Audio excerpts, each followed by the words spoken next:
Jésus, Jésus, tu viens pour nous consoler. Tu guéris les cœurs brisés, soulager les opprimés. Tu es toujours capable de délivrer. Ton nom est Jésus. Jésus, tu viens pour nous consoler. Tu guéris les cœurs brisés, soulager les opprimés. Tu es toujours capable de délivrer. Tu es toujours capable de délivrer. Chers téléspectateurs et téléspectatrices, ceux qui sont sur les réseaux sociaux, recevez nos salutations dans le précieux nom de Jésus-Christ. Vous êtes en compagnie des missionnaires Emmanuel et Diama Aoudja dans votre émission MSD Média Service Diffusion. Et nous sommes dans notre enseignement dont le grand thème est l'âme blessée, la guérison intérieure. Et nous avons comme sous-titre, notre sous-titre, les blessures causées par les parents.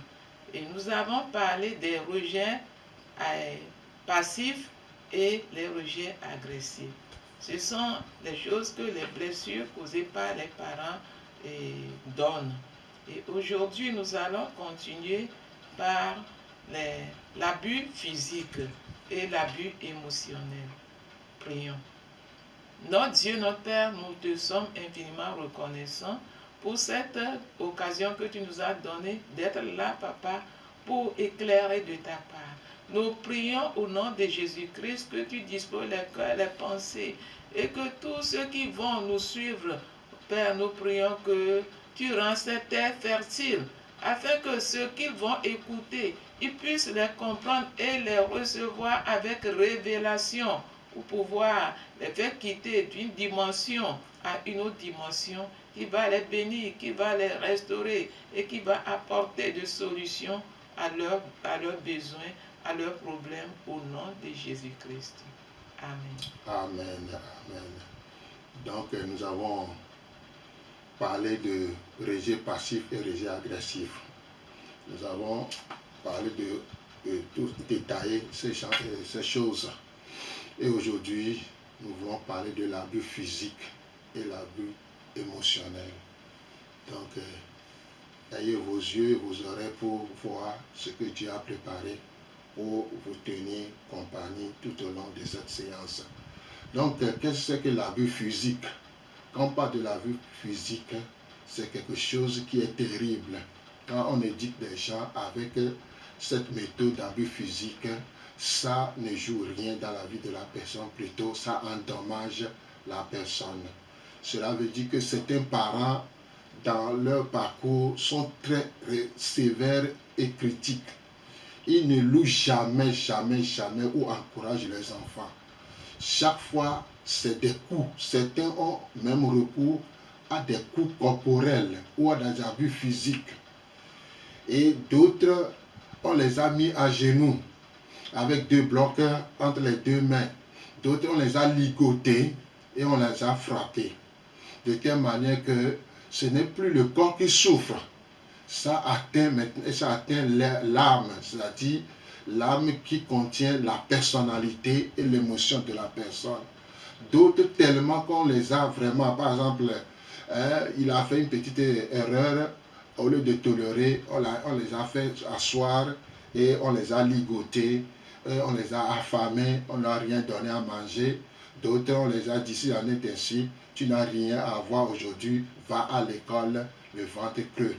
Tout ça là, on pensait en train de tiquer les enfants, mais ça laisse des traces dans leur âme. Hein? Certains parents sont terribles. Ils sont plus que, bon, je le dis souvent, ils sont plus que des chiens méchants. Ils dépassent même les chiens. L'animosité chronique. De telle manière, la petite erreur que l'enfant a fait, au lieu de chercher à comprendre automatiquement, c'est des bâtons qui coulent ou de gauche à droite. J'ai rencontré une fille. Aujourd'hui, quand elle voit un bloc, elle tremble. Je dis pourquoi? Elle dit qu'un jour, elle a fait une petite erreur. On l'a mis à genoux, les deux mains tendues, et son papa a mis bloc de 20 entre ses mains en disant de tenir droit. S'il ose, on le tabasse, on le cogne. Et depuis ce jour, quand il entend bloc ou elle voit bloc, son cœur bat. Pourquoi? Cette image atroce est restée dans son âme. Malgré qu'elle est adulte, elle est grande, mais ça ne va pas. Beaucoup de choses ont été endommagées dans son âme. Certains parents vont jusqu'à... Il y a un jour, un parent s'est fâché, il a pris le fer à repasser et il a repassé le dos de l'enfant en disant comme signe pour lui montrer ce qu'il a fait. Il y a une autre femme, l'enfant a faim. L'enfant ne pourrait pas venir au service prendre l'argent. Et l'enfant ouvre sa mémoire, son armoire, il a trouvé beaucoup d'argent. Et l'enfant a pris seulement 100 francs pour aller manger. Et quand sa maman est arrivée, l'enfant a dit que maman, j'ai tellement faim que je ne peux pas quitter l'école pour venir au service. Donc j'ai pris 100 francs dans l'armoire. Et quand maman s'est fâchée, il a pris le câble, c'est le frein à main, le câble de frein de vélo là. Et elle a jeté l'enfant par terre et elle a cogné l'enfant de telle manière qu'il a pris maintenant les câbles là pour pouvoir battre l'enfant. Et son visage du front est déchiré. Elle l'amène à l'hôpital, elle a soigné l'enfant, elle a dépensé 15 000 francs là-bas. Et ce n'est pas encore fini. À la maison, chaque fois, elle doit amener l'enfant à l'hôpital pour faire les soins. Jusqu'à ce que... Et cet enfant, quand elle va grandir, quand elle voit les signes là sur son front, qu'est-ce qui va se passer? Il y a d'autres parents qui prennent l'enfant et ils cherchent couteau ou lame pour pouvoir laisser des traces entre les doigts. Tout ça là, ils pensent ou elles pensent l'éduquer l'enfant, mais voilà ce qui se passe. D'autres sont aigris à cause de ce qui s'est passé, les coups qu'ils ont reçus, les flagellations, des tas de choses de telle manière que certains, on les a mis à genoux du matin jusqu'au soir. De telle manière que chaque fois que l'enfant se souvient de cette image, parce que cette image ne quitte jamais jusqu'à ce que tu reçois la guérison. Si tu ne reçois pas la guérison, ça te suit. Il y a certains parents qui sont terribles. Terribles de telle manière qu'ils ne donnent même pas d'encouragement. Ils ne louent jamais leur enfant. L'enfant, un jour, on a raconté une dame, l'enfant a eu 16 comme moyenne de notes, moyenne en classe. Sa maman commence à l'insulter, à dire des bêtises que tu n'as rien fait dans ce domaine-là. L'enfant a eu 16 comme moyenne. Au lieu de l'applaudir, elle commence à voir là où ça ne va pas dans le bulletin. Elle commence à pleurer sur l'enfant. Et à la maison, on ne sait pas ce qui va se passer à la maison. Toutes ces choses-là, ça détruit l'identité de la personne. Chaque fois, c'est des critiques. Chaque fois, c'est les découragements. Chaque fois, des propos dévalorisants. Chaque fois, c'est des coups, des bâtons, même des pieds. On vous donne des pieds, on vous dégage comme un ballon.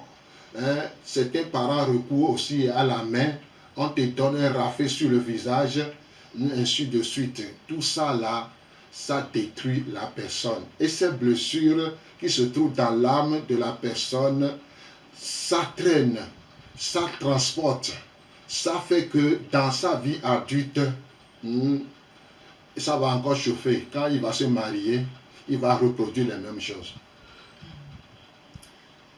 Oui, quand nous parlons de l'abus physique, tellement, puisque nous sommes en Afrique, nous allons parler d'abord de l'Afrique. Il y en a tellement en Afrique que quand l'enfant commet une erreur, les parents ne se contrôlent pas. Alors que c'est pour accompagner l'enfant que Dieu a permis que les enfants soient nés dans une famille. C'est pour construire une bonne relation avec son enfant.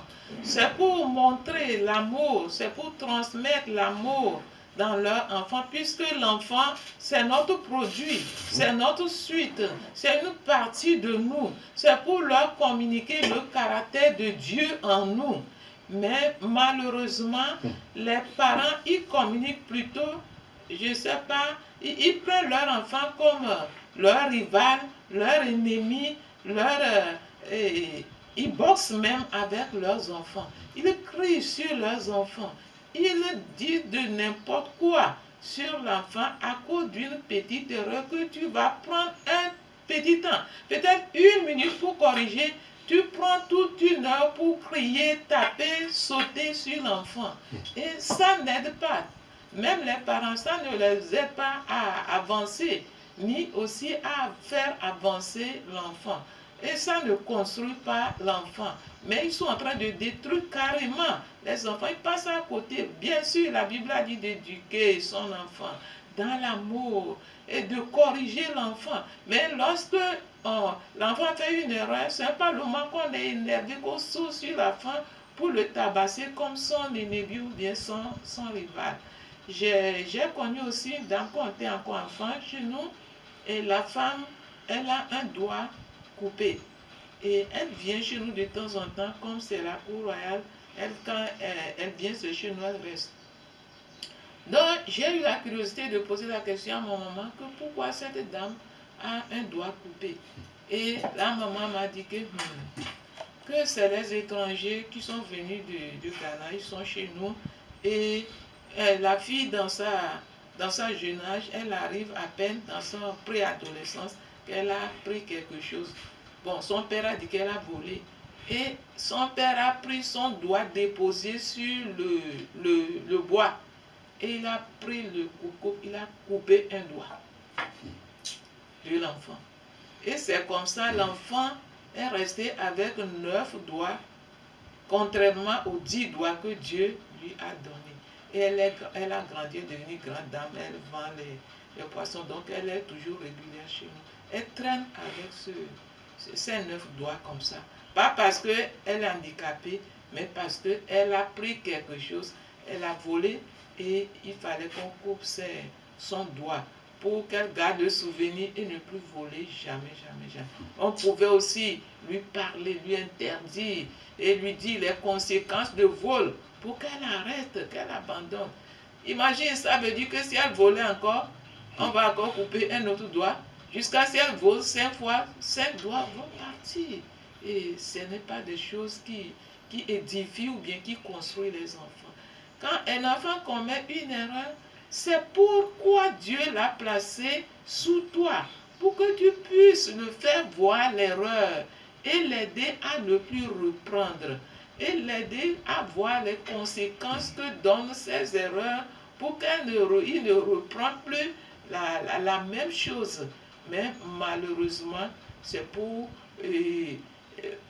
corriger l'enfant d'une manière désappréciée. Ce n'est pas vraiment ça. Et quand l'enfant fait quelque chose, comme il vient de le dire, des fois on le prive même de la nourriture. On le prive même de la nourriture parce que le parent est en train d'éduquer de cette manière. Et il y a même des mamans aussi, et quand l'enfant fait quelque chose, c'est comme elle va faire descendre le ciel sur la terre. Et les deux seront ensemble pour l'aider à éduquer son enfant. Pareil pour certains parents aussi. Et ce n'est pas bon. Ils abusent de l'enfant parce que cet enfant, il sera vraiment déséquilibré, déstabilisé. Il se verra toujours inférieur. Il ne peut pas se voir au niveau. Il ne peut pas se voir être l'ami de son père, bien de ses parents, ou bien le fruit de ses parents, le fruit que ses parents attendent de lui. Ça, c'est l'écarter d'abord l'enfant de ses parents. Ça, c'est montrer à l'enfant que il n'a pas, il n'a pas, il n'a pas besoin, il n'a pas leur amour, bien compassion ou bien approbation. Si l'enfant serait droit et qu'il n'aura pas besoin d'éducation, pourquoi ils seront encore nés dans une famille? Ils seraient multipliés sur la rue. Mais parce que Dieu a besoin que les parents les accompagnent avec amour, avec douceur, avec patience. Surtout dans la communication. Communiquer beaucoup et leur faire voir l'erreur, les conséquences de son erreur. Et au fur et à mesure, on les corrige comme ça. Et c'est lorsque arrivé à un niveau qu'on voit que le dialogue ne va plus ou bien ne marche plus, on peut corriger, mais avec amour. Fais savoir à l'enfant pourquoi tu le corriges. Fais voir les conséquences graves qui vont suivre si et l'enfant continue dans ce domaine. Si l'enfant continue pas à faire la même chose. Donc, les enfants sont beaucoup blessés physiquement d'abord par les parents qui ne se patientent pas, qui ne prennent pas le temps de comprendre l'enfant. Ils ne cherchent même pas à savoir le fond de la situation. Peut-être c'est quelqu'un qui a dit que, et puis c'est fini. Je me souviens d'une dame, sa fille est en train de vendre le pain au marché pour le bien de toute la famille. Un jaloux oncle est venu dire qu'il a vu sa fille avec, sa fille pré-ado encore, avec un monsieur. Quand l'enfant a vendu tout, elle venait avec joie. La maman l'a raconté avec 2-3 gifles. Alors que l'enfant est parti vendre le pain pour toute la famille. Et imagine, cet enfant par la suite, elle a dit qu'elle a gardé à sa maman une semaine. Et la maman même a maigri. Et elle est venue. Heureusement que la maman a demandé pardon à l'enfant. Ça, ce n'est pas des bonnes choses. Les parents ne sont pas bienvenus dans les situations comme ça. En tant que parent, on ne doit pas abuser de la correction de l'enfant. C'est bon, vous êtes appelés, ou bien nous sommes appelés à éduquer nos enfants, à leur mettre sur le bon chemin, à leur mettre dans la conduite, dans la volonté de Dieu, dans la volonté qui est bon pour la société, mais les détruire, nous nous détruisons nous-mêmes. Donc, pour terminer cet abus physique, on a connu un enfant au collège. Il a fait des bêtises, on lui a donné 100 coups. Il a reçu sans pleurer, sans dire mot. On lui demande, il dit, bon, si vous voulez encore, vous pouvez ajouter 100. Cet enfant, aujourd'hui, je sais que depuis la maison, il a reçu tellement de coups qu'il est devenu dur. Il a fait une équation dans son cœur qu'à partir d'aujourd'hui, à cause de ces blessures, à cause de cet abus physique, je ne veux jamais pleurer. Je ne veux jamais penser, je ne veux pas avoir de douleur dans le corps. Donc, il a fait un vœu, c'est pourquoi, sans coup, il est en train de rire. Ça montre que son cœur est devenu dur. Ces blessures ont amené que de telle manière que cet enfant-là, si tu le vois, souvent il est mince, il ne grossit jamais. Mais aujourd'hui, à cause de certaines choses, ça ne va pas toujours avec cet enfant. Donc, les parents, des fois, qu'on cherche à éduquer dans la dureté, dans certaines choses, bon, ça ne donne pas à l'enfant la vie. L'enfant n'est pas protégé, il se trouve dans l'insécurité à cause de certaines choses comme ça. Les auditeurs, les auditrices, c'est pas joli d'éduquer des enfants d'une manière dure, sans réfléchir, sans amour. Si tu as quelque chose à ajouter avant d'entamer. Effectivement, comme je viens de dire, cette manière crée la peur dans la vie de cet enfant. Et chaque fois qu'il voit ses parents, au lieu de les approcher, au lieu de courir vers lui, au lieu d'espérer en eux, ils s'éloignent. Ils s'éloignent et petit à petit, ces parents détruisent leur famille sans le savoir parce qu'ils éloignent leurs enfants d'eux à cause de leur méchanceté, à cause de leur critique, à cause de leur manière de corriger dans la colère et sans penser aux conséquences. Donc, on va entamer maintenant l'abus émotionnel. L'abus émotionnel. Ça joue sur l'émotion de la personne. Nous sommes un être émotionnel ou un être sentimental. Notre vie est dotée de sentiments ou de l'émotion. Ici, les parents, c'est les critiques orales, des critiques, des paroles dévalorisantes, des paroles décourageantes, des insultes. Les blessures ici sont invisibles par des parents qui sont trop critiques, sont souvent pires que les blessures de l'abus physique. Elles blessent l'âme. Ceux qui ont été blessés de cette manière grandissent et deviennent des adultes avec beaucoup de problèmes émotionnels. Ces problèmes affectent leur relation avec d'autres personnes dans la famille, à l'école, au travail et même dans l'église.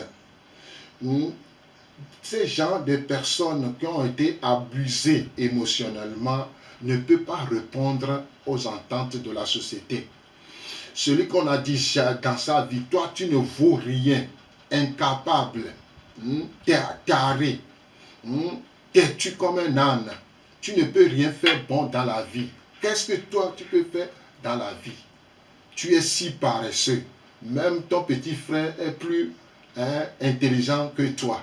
Chaque fois ces mots-là, c'est comme un mot incantatoire qu'on est en train de prononcer. Ici, c'est les propos qui sortent de la bouche des parents. L'autre, l'abus physique, c'est les mains, les pieds qui jouent. Ici, c'est les propos. Des propos. Des fois, on colle à l'enfant, toi tu es menteur. Tu ne peux jamais dire la vérité dans ta vie. Tu es si paresseux que tu ne peux pas réussir. Même un enfant de CP1 peut comprendre certaines choses que toi. On cherche à comparer les enfants. Toi, tu es vaurien. Lui, il comprend comme ça. Des fois, on donne des noms, des sobriquets à certains enfants. Kodio c'est réfléchir. Toi, tu ne réfléchis jamais. Comme on dit dans notre langue en hébreu, ajoui, toi, tu ne peux rien faire. On traite les gens comme des lièvres ou des lapins. On insulte, on dit des bêtises. Cet enfant, chaque fois qu'en face d'une situation, qu'est-ce qui se passe? Ils ne pensent pas qu'ils peuvent réussir dans quoi que ce soit dans sa vie. Ils ont peur de se charger d'autres responsabilités ou même de se préparer pour une meilleure position dans la vie. Ils ont été si souvent abaissés ou critiqués qu'ils ont perdu tout espoir. Ils vivent sous un nuage de doutes personnels et d'insécurité. Cependant, certains individus, tellement on s'est moqué d'eux de telle manière qu'ils ont été vraiment tellement blessés qu'ils ne peuvent pas vivre une vie normale. Chaque fois, c'est les insultes. Chaque fois, des paroles décourageantes. Chaque fois, même le nom qu'on a donné à l'enfant agit sur l'enfant. C'est pourquoi dans la société, il y a des réactions qui ne glorifient pas Dieu. Des réactions, des fois, certains enfants sont capables, sont très intelligents, mais à cause des paroles négatives, décourageantes qu'ils ont entendues, ça agit sur leur vie. On le voit souvent dans nos écoles, dans les collèges. Il y a d'autres vraiment qui travaillent bien, d'autres, ça ne va pas. Pourquoi? Si on le suit, on va voir que soit sa maman n'est pas là, il est ou elle est chez quelqu'un. Ces propos des fois, si c'est bon là, pourquoi tes parents ne sont pas là? Toi, c'est que tu as un problème, tu es taré, tu es vraiment... C'est toi qui es né et que tes parents sont morts. On colle les étiquettes comme ça à cet enfant. Et cet enfant, qu'est-ce qu'il va penser? Quand nous parlons d'abus émotionnel, c'est directement dans notre âme. L'enfant est prêt pour écouter de bonnes choses, des encouragements, des appréciations, mais malheureusement, les parents ouvrent leurs yeux, deux yeux pour voir seulement leur insuffisance, leur incapacité et leurs mauvaises actions. Ils n'ont pas cette grâce de voir les bons côtés pour les apprécier. Et ils sont là pour critiquer leur propre enfant. Alors qu'ils ont oublié que c'est eux qui sont en train de construire la vie de cet enfant. Si tu vois que l'enfant est négatif, c'est parce que toi, tu as fait un mauvais travail dès le bas âge. En tant que parent, tu as fait un mauvais travail. Tu as donné une mauvaise fondation et tu veux construire quoi dedans? Une mauvaise fondation ne fera que tenir une mauvaise maison, bien un mauvais bâtiment. Et il faillit à leur devoir dès l'enfance. Et quand l'enfant commence par grandir, et ça devient une surprise pour eux, et puis ils sont là, tu ne me ressens pas, tu es vaurien, tu ne réfléchis pas, tu n'es pas intelligent, moi je ne suis pas comme ça, je ne suis pas comme ça. Qui a construit la vie de cet enfant? Qui a donné la fondation à cet enfant? C'est toi qui parles, c'est toi qui parles. Des fois, c'est le papa qui faillit à son devoir, des fois c'est la maman, et c'est une seule personne qui est en train de construire la vie de l'enfant. Cet enfant sera toujours instable parce que la fondation n'est pas bonne. La fondation est déséquilibrée. Ou soit c'est papa seul et la maman est là pour critiquer que nous ne sommes pas comme ça, et ceci, cela. Vraiment, ça détruit l'âme de l'enfant. Parce que ce que l'enfant encaisse, c'est ça, il analyse et il médite sur ça tous les jours. Il médite sur ça tous les jours. Aujourd'hui, il est enfant. Mais au fur et à mesure qu'il grandit, il développe aussi ses ménages, pardon. Et il analyse ce que le parent lui a dit hier, ou bien la maman dit hier. Et il compare à la logique.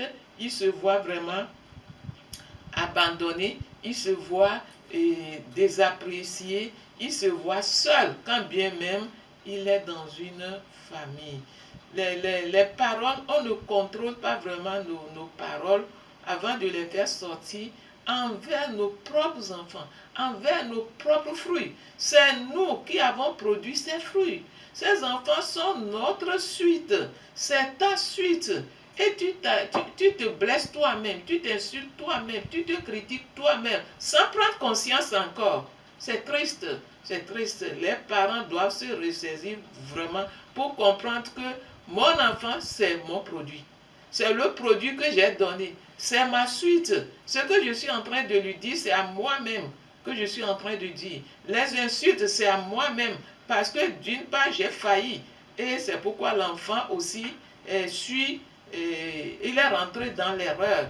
Et les parents doivent prendre conscience pour savoir que tout ce que tu dis à ton enfant, tu fais partie aussi. Tu fais partie parce que c'est ton miroir. C'est ton miroir. Ce n'est pas seulement l'enfant. Et quand on commence tôt, on va bâtir une bonne maison. On va bâtir une bonne vie dans la vie de cet enfant. Vous serez très proches. Vous serez des amis. Tu peux parler à ton enfant dans la chambre et personne ne vous écoutera pas. Mais les gens vont voir seulement les actions, des bonnes actions, des bonnes œuvres, parce que tu as semé de bons grains dans la vie de ton enfant.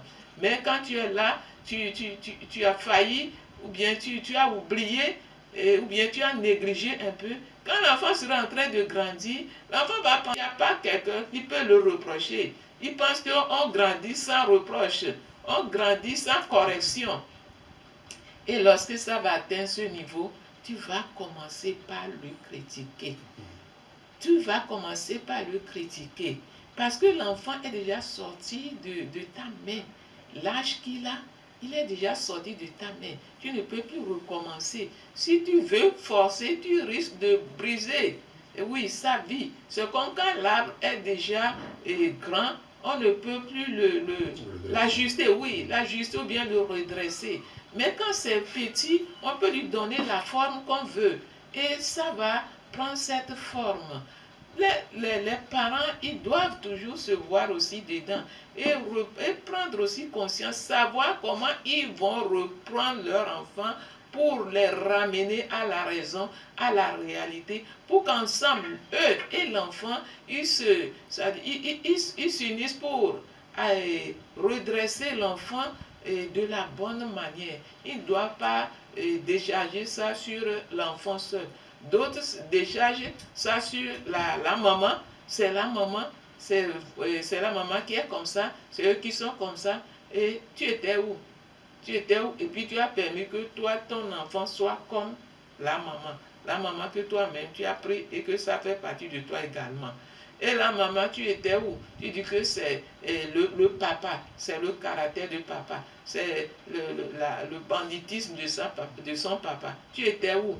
Tu étais où? Et puis tu laisses ton enfant ressembler ou bien prendre les mauvais caractères de son papa. Nous sommes vraiment interpellés. Dieu ne nous a pas donné des enfants pour les critiquer et pour les détruire et pour les éloigner de nous, mais au contraire, pour les éduquer dans l'amour, leur dire des bonnes choses, des paroles valorisantes, leur montrer l'avenir florissant, si vraiment ils suivent vos conseils, si ils suivent les directives que vous leur donnez, vous leur dites des bonnes choses. Et en pire encore, il y a la comparaison. La comparaison tellement que les parents mettent tout dans la même calebasse. Alors que nous avons chacun avec sa personnalité. Il y a des enfants qui sont nés avec une forte personnalité. Déjà, dès le bas âge, ils arrivent à développer leur personnalité. Ils réfléchissent vite, ils captent vite et ils peuvent affronter des situations. Tandis qu'il y a des enfants, ils ont besoin d'être accompagnés tout doucement, avoir de patience pour eux. Chaque enfant intelligent, mais les parents, ils les mettent dans la même boîte et ils pensent que lui aussi, il doit faire comme l'autre. Et alors que son tempérament ne lui permet pas de courir comme l'autre ou bien de répondre 10 fois lorsqu'on l'appelle une fois. Et il y a des familles, quand l'autre est peut-être flegmatique, et le flegmatique, il veut réfléchir, il veut faire son calcul avant de se déplacer une fois pour toutes pour faire ce qu'il faut en même temps. Alors que le sanguin, il est prêt, on l'appelle seulement, il court, il va, il casse la chose, il revient, et il va, il revient. Quand il y a 3 choses, lui peut courir, aller-retour, 6 fois, ça ne le dérange pas. Le phlegmatique n'est pas prêt pour ça. Il veut attendre lorsqu'il se déplace, il fait les choses en même temps ensemble, il le fait bien. Et les parents, eux, ils ne savent pas toutes ces choses. Ils les mettent dans la même boîte et ils font des comparaisons, ils disent de n'importe quoi et ils crient sur les enfants. D'autres enfants ne sont pas prêts pour recevoir des cris comme le tonnerre. Et recevoir les cris comme des tonnerres. Il veut que l'enfant court à l'immédiat sans réfléchir. Non. Nous avons beaucoup à faire en tant que parents. Nous ne sommes pas appelés à abuser de nos enfants émotionnellement ni physiquement. Nous ne sommes pas appelés à crier sur nos enfants. C'est bon. Il y a des moments que tu vas hausser le ton pour que l'enfant voit la différence entre l'amusement et la réalité, entre la récréation et le temps de travail. Mais nous ne devons pas toujours commencer par hausser les tons. On doit toujours commencer doucement, suivre l'évolution de l'enfant, suivre la réaction de l'enfant, suivre vraiment l'évolution, quelle sorte d'enfant. Et en les suivant, on saura comment les aider individuellement, chacun de son côté. Et on va aider chacun à corriger sa faiblesse sans qu'il n'y ait pas de critique ou bien il n'y ait pas de force. Et de force, nous avons beaucoup blessé nos enfants et quand les enfants aussi vont grandir, ils vont continuer par blesser leurs enfants. Et quelle sera notre progéniture? Quelle sera notre descendance? Descendance de cris, de violence? Non. Je me souviens, j'étais encore au C2 et j'ai lu dans le livre, c'est Matin d'Afrique. Il y avait un livre comme ça. Et quand moi j'aime faire la lecture, j'étais tout petit mais j'aime faire la lecture. Et j'ai ouvert là-bas, j'ai vu, on a écrit que une blessure, la blessure d'une hache peut se guérir. Que la blessure d'une hache peut se guérir. mais les paroles blessantes ne se guérissent jamais. J'ai lu ça en tant que petite, j'étais très jeune, très petite, mais quand j'ai lu ça, j'ai encore relu. J'ai encore relu. La blessure d'une hache peut se guérir facilement, mais les paroles blessantes ne se guérissent jamais. J'ai réfléchi, c'était pendant la récréation quand les gens s'amusaient et j'ai ouvert le livre, j'ai lu ce passage. J'ai réfléchi tout au long de la récréation. Et après, je suis passée à la maison, j'ai partagé avec ma mère parce que mon papa était déjà décédé. J'ai partagé avec ma mère. Bon, elle autre n'a pas compris comme j'ai compris. Et je grandissais avec cette parole dans ma pensée. Et depuis ce jour, étant petit, j'étais très petit, très jeune, mais j'ai commencé par réfléchir quand je vais ouvrir ma bouche. Chaque fois que je vais ouvrir la bouche, je réfléchis. Je réfléchis parce que cette pensée me revenait. Et nous devons vraiment apprendre beaucoup des choses en éduquant nos enfants. Nous sommes en train de nous éduquer encore en éduquant nos enfants et nous allons le faire de la bonne manière. Merci.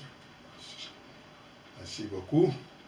Donc, blessure abus physique ou abus émotionnel, les deux ne sont pas bons pour notre vie. Moi, j'aimerais donner un exemple de moi-même. Je suis avec ma mère depuis l'enfance. Mon papa nous a quittés et nous sommes à la charge de la maman. Donc, pour nous corriger, pour nous mettre à la diapason, donc, quand on fait des erreurs, elle ne voit pas, elle ne fait pas des calculs. Dans la nuit profonde, elle atterrisse sur vous là, c'est avec des bâtons. Des fois, c'est le lit, sous le lit qui nous accueille pour nous échapper. Donc des fois, il met un peu de piment sur nos deux yeux. Il ferme la porte, les fenêtres, il met un peu de piment pour nous bloquer. Et avec ce piment, on ne voit rien. Et les coups pleuvent de gauche à droite. Le bâton qu'on appelle Bieveba, ça là, donc elle met ça en 3 par 3. Et ça pleuve un peu partout. Et depuis ce jour, un jour, je me souviens que le 24 décembre, on est parti boire du vin mélangé de solabi. Et on est revenu à la maison. On a vomi, tous les trois, nous avons vomi dans la chambre. Et quand elle nous a attrapés le jour-là, avec le bâton, avec ce que nous avons vomi, on a tout ramassé. Et depuis ce jour, le 24 décembre devient un souvenir atroce, et vraiment de telle manière que j'ai constaté dans nos vies, bon, il y a un frère là qui s'est rebellé contre elle. Moi, des fois, je ne peux rien faire. C'est ça qui a fait que je suis tellement timide que c'est en jeunesse en mission avec la relation d'aide que j'ai trouvé l'équilibre. Sinon, vraiment, depuis l'école jusqu'au collège, même dans l'église, je souffre. Un jour, à cause de ce qui s'est passé dans l'enfance, un de mes pasteurs en ce jour dit, Emmanuel, c'est toi qui vas nous conduire. Hein? C'était à l'Estao. Tu vas nous conduire, tu vas conduire la prière. Et dans cette église, à cause de mon timidité et la tristesse et la honte, j'ai souffert.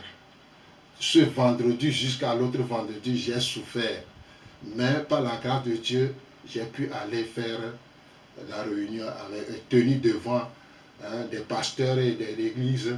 Je suis tellement timide que je ne peux pas. Mais à cause de la grâce de Dieu, j'ai pu faire cela. Donc ça agit. Si aujourd'hui certains enfants sont des rebelles méchants, d'autres sont timides, d'autres sont tristes et honteux, ça vient de la famille. Si les enfants ne sont pas équilibrés ou instables, tout ça là, ça vient de l'enfant, des parents. Parce que ce que je viens de dire là, ce n'est pas facile pour moi. C'est pas famille. Depuis CP1 jusqu'au collège, j'ai souffert à cause de ce que maman a fait. Et un jour, quand je me suis converti, j'ai posé la question, maman, pourquoi tu me fais ce genre de choses? Il a souri, dit, c'est pour vous maintenir en ordre. Comme papa n'est pas là, c'est moi qui est devenu papa pour vous. Donc, pour vous mettre en ordre, j'ai mis tous ces bâtons-là quelque part. Elle a caché ça. On a cherché le bâton, on ne l'a pas trouvé. Et le jour-là, j'ai posé une question, dit, bon, qu'est-ce qui s'est passé le jour? Et elle m'a raconté son histoire, ce qu'elle a vécu aussi avec sa tante. Donc c'est ça, plus ce que papa a fait, les deux mélangés, nous sommes cuits. Nous sommes cuits. Il y a mon grand frère qui devient rebelle, et ce qui je suis, l'autre, bon, l'autre c'est entre les deux. Et moi, je suis tellement timide que c'est difficile. Si ce n'est pas jeunesse en mission, je suis vraiment cuit. C'est pourquoi ça agit sur moi. C'est pourquoi je n'arrive pas à danser. Le jour que j'ai dansé, on m'a frappé terriblement avec tout. Donc, je me suis abstenu de danser. Et le jour de ton mariage? Le jour de mon mariage, on m'a dit de danser. C'est pas facile pour moi. Tu ne pouvais pas danser Pacheco? Rien, parce que dans l'enfance, on dansait ça. Le 24 décembre a laissé des traces dans ma vie. À cause du vin mélangé de Sorabi là, on est cuit. On est revenu à la maison à quatre pattes. Et maman ne veut pas entendre ça. Il nous a vraiment battus. On s'est mélangé avec ce qu'on a vomi. Et depuis ce jour, 24 décembre, 25 décembre, 1er janvier, abstination. Je reste à la maison. Quand on joue la musique à côté de nous, je reste à côté, quelque part en train d'observer. Si maman me voit encore, je suis cuit. Amen. Oui, vraiment, Yako. Yako. Heureusement que Jésus est là, oui, pour changer le cours de notre histoire. Il faut dire vraiment que ces abus n'aident pas dans la vie active. Imagine que cette personne est devenue enseignant. Dans cette attitude, c'est la même chose que cet enseignant va reproduire devant les élèves. Il va mélanger les élèves, il va leur dire des paroles vraiment décourageantes, il va insulter les enfants, il ne va pas vraiment voir les enfants de la manière dont il fallait les voir. Parce que les enfants, les enseignants continuent la suite de ce que nos parents ont fait. On va voir ça aussi. Et les blessures causées par les enseignants aussi sont dedans. Oui, oui. Et surtout que vraiment l'enfant a déjà reçu ça à la maison, c'est une suite et ça dérange. Et ça conduit cet enfant à se retrouver toujours dans son jardin de secret et ça n'aide pas. Merci beaucoup. Donc, en conclusion, les deux ne vont pas ensemble. Donc, chers parents, nous vous en supplions. Si tu vas écouter ou voir ces vidéos ou ces propos, nous vous en supplions. Ce qui m'est arrivé, si ce n'est pas que je me suis retrouvé en jeunesse en mission dans la formation et on a fait des relations d'aide et j'ai été guéri par Jésus-Christ. Sinon, je ne peux pas rester debout devant ça. Je me souviens encore, je vais le dire, en 5e, à cause de timidité et de tristesse et honte, on nous a donné une bonne récitation après la bataille. Donc, j'ai appris en faisant tous ces gestes à la maison. Mais le jour que je suis là, on m'a dit Emmanuel Laoudja au tableau pour la récitation, arrivé devant mes amis, les collègues, la récitation a disparu. J'ai donné le titre, mais pour réciter calé. Et le jour-là, le professeur a dit, bon, mon frère, si tu as d'autres récitations, tu peux donner. Tenez-vous bien. Aujourd'hui, si je me souviens de ça, je ris. Me voici devant ces gens-là, je commence à réciter récitation de CPI, orange. J'ai une orange. Quel fruit délicieux, j'en voudrais bien deux. En 5e. Et le jour-là, le professeur est tombé. La classe tout entière s'est moquée de moi. Et le jour-là, j'ai eu chaud. Depuis l'école jusqu'à la maison, ces gens se moquaient de moi. Toi là, récitation de CPI en 5e. Toi, tu es trop. Oh! Mais quand même, j'ai reçu une bonne note. Le professeur s'est souri jusqu'à tomber, donc j'ai reçu une bonne note parce que j'ai fait rire le professeur. Mais mes amis, ça ne m'a pas fait de bonnes choses. Hein. Ils commencent à m'insulter. Quand j'étais à ce temps, j'étais à Tokoin Nord, Tokoin Nord, en 5e. Depuis Tokoin Nord jusqu'à Blogame, c'est pas facile pour moi à ce temps-là. Je me souviens, mais c'est pas joli. À cause de ce qui s'est passé dans ma vie avec ma maman, ça a agi tellement que voilà ce qui s'est passé. Amen. Amen. Ça fait partie de la vie. Mais les parents de grâce, c'est pas que nous sommes en train de critiquer les parents. Ils ont le devoir d'éduquer leurs enfants. Et Dieu même a demandé qu'on éduque les enfants, mais pas les prendre comme leur rival, leur ennemi, ou bien un inconnu, ou bien une inconnue. Ton enfant, c'est toi-même, c'est ton fruit, c'est ta suite. Tu vas l'éduquer avec amour.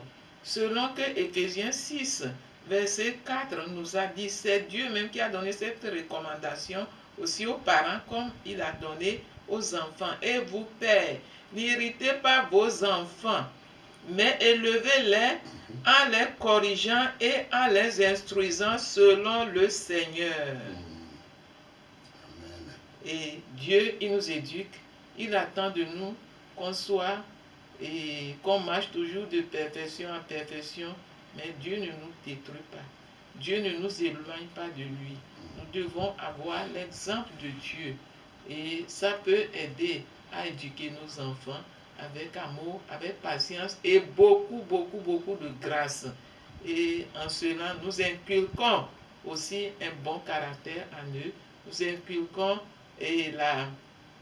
l'amour de Dieu en eux. Dans le contraire, au cas contraire, quand on les critique, on est trop violent vers eux, on inculque la violence et la colère, les choses qui ne les édifient pas, les choses qui ne les rapprochent pas de nous. Et on aura beaucoup d'enfants pour avoir une grande famille. On risque de se retrouver seul, mais que Dieu éloigne ça de nous. Merci beaucoup. Amen. Donc voilà, nous sommes à presque la fin de cette séance d'enseignement. Je sais que ça va faire du bien à quelqu'un, ça va faire énerver quelqu'un. Tout ça là, c'est Dieu qui a voulu que ça soit ainsi pour que tu retrouves Jésus-Christ. C'est Jésus seul qui est capable de guérir nos blessures. Personne sur la terre ne peut le faire. Donc c'est Jésus seul. Nous devons retourner à Jésus-Christ avec nos histoires. Jésus comprendra et Jésus va nous comprendre et il va agir.